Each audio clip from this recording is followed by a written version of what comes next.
ओम श्री गुरुवे नमः। अपने ब्राह्मण एवं संत को जिंदा कीजिए, भाग 2। परम पूज्य गुरुदेव पंडित श्री राम शर्मा आचार्य जी का यह दृढ़ विश्वास है कि मनुष्य में देवत्व का उदय एवं धरती पर स्वर्ग का अवतरण होकर रहेगा।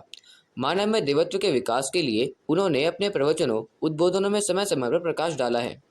उनके प्रवचनों का प्रथम संग्रह वाङ्मय क्रम 68 पूज्यवर की अमृतवाणी में लगभग 90 प्रवचन प्रकाशित हुए हैं।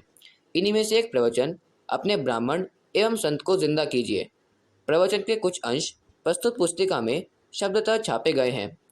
तो आइए परम पूज्य गुरुदेव की वाणी में लिखी गई इस पुस्तक को श्रवण करें। पिछले भाग में आप सभी ने गुरुदेव के द्वारा किए गए 2 प्रयोगों को सुना था। आगे का भाग कुछ इस प्रकार है। एक प्रयोग वाणी के संयम का हम सुनाते हैं आपको। हम चाहते थे कि हम मौन धारण कर लें तथा व्याखरी वाणी का प्रयोग कम करें। हमने जितने व्याख्यान दिए हैं, दुनिया में शायद ही किसी व्यक्ति ने व्याख्यान दिए होंगे। हमारे व्याख्यानों से लोगों के कायाकल्प हो गए, जैसे रामकृष्ण परमहंस के व्याख्यान से हुआ था। लेकिन जो लोग रीछ का तमाशा, रीछ का व्याख्यान सुनने आए थे, उनको कोई फायदा नहीं हुआ। जिन लोगों को हम व्याख्यान देते हैं, जब उन्हें सूंघ करके देखते हैं, चख कर के देखते हैं कि आदमी कैसा है, घटिया है या वजनदार, तो वे हमें छोटे छोटे आदमी, घटिया आदमी दिखाई पड़ते हैं। हमें वजनदार आदमी दिखाई ही नहीं पड़ते। वजनदार आदमी माने तो सिद्धांत के आदमी, सिद्धांतों को सुनने वाले, मानने वाले, उस पर चलने वाले, सिद्धांतों को जीवन में उतारने वाले आदमी हमें दिखाई ही नहीं पड़ते हैं। लोगों पर गुस्सा न करके अपने पर गुस्सा न करूं तो क्या करूं?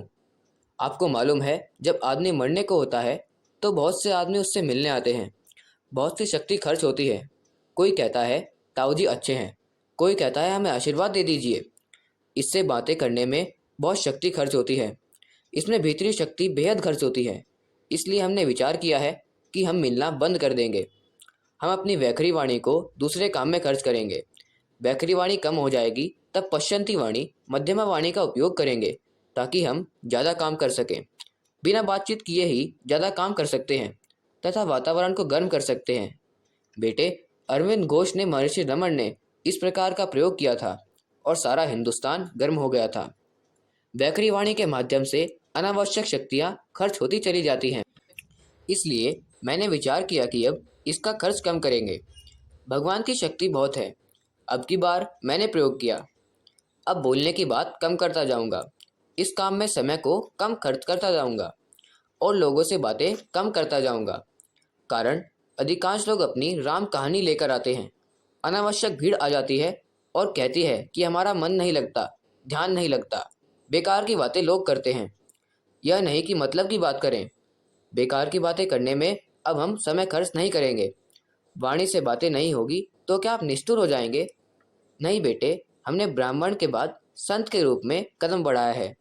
उसे संत कहते हैं जिसका मन करुणा से लबालब भरा हुआ हो। जो दाढ़ी बढ़ा लेता है, रंगा हुआ कपड़ा पहन लेता है, ध्यान कर लेता है, उसे संत नहीं कहते हैं। करुणा से भरा हुआ व्यक्ति ही संत कहलाता है। जब तक हम हैं तब तक हम समाज के लिए काम करते रहेंगे। एक हमारा प्याऊ जो कभी सूखेगा नहीं।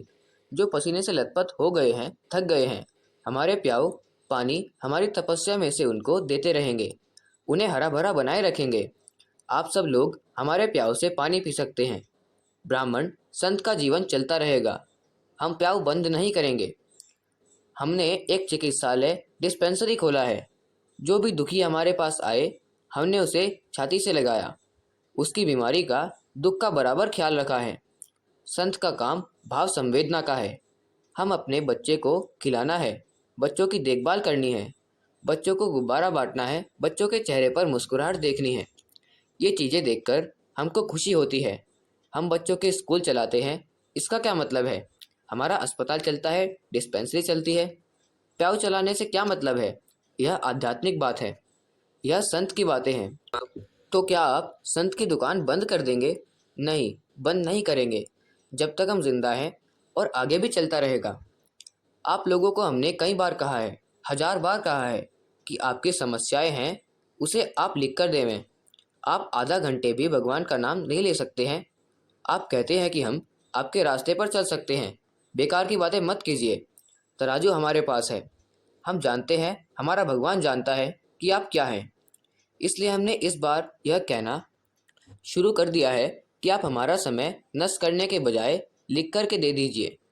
आप यहाँ न ध्यान करने आते हैं, न पूजा करने आते हैं, न मतलब की बात करने आते हैं, केवल घूमने आते हैं, किराया खर्च करते हैं। आप हमें बेअकल समझते हैं।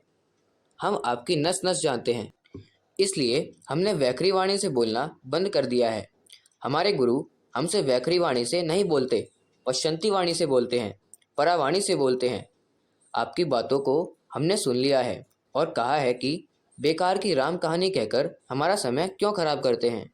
हमें राम कहानी से क्या मतलब है? आप मतलब की बात कीजिए। साथियों, हमारे मौन धारण करने का एक और कारण है। आप यह मत सोचिए कि मैं अपना प्याव बंद करने जा रहा हूँ। हमें बच्चों को खिलाने का शौक है। हमें बच्चों को प्यार करना, उन्हें गुब्बारा देना बहुत प्यारा लगता है। स्वयं घोड़ा बन जाना और बच्चों को पीठ पर बैठा लेना तथा घुमाना बहुत प्यारा लगता है। हम जो भी सहायता आपकी कर सकते हैं वह अवश्य करेंगे, परंतु आपको भी स्वयं में संवेदना पैदा करनी होगी। हमने कहा है कि आप उपासना करिए, जप करिए, ताकि आपको उस समय परावाणी एवं पश्चती वाणी से दिशा दे सकूं। अन्यथा मैं अपने मौन की शक्ति प्रेक्षित करूंगा और आपको नुकसान होगा। पुस्तक अपने ब्राह्मण एवं संत को जिंदा कीजिए, प्रश्न 9 से 21। इसका अगला भाग आपको अगली वीडियो में सुनने के लिए मिल जाएगा। धन्यवाद। ओम शांति।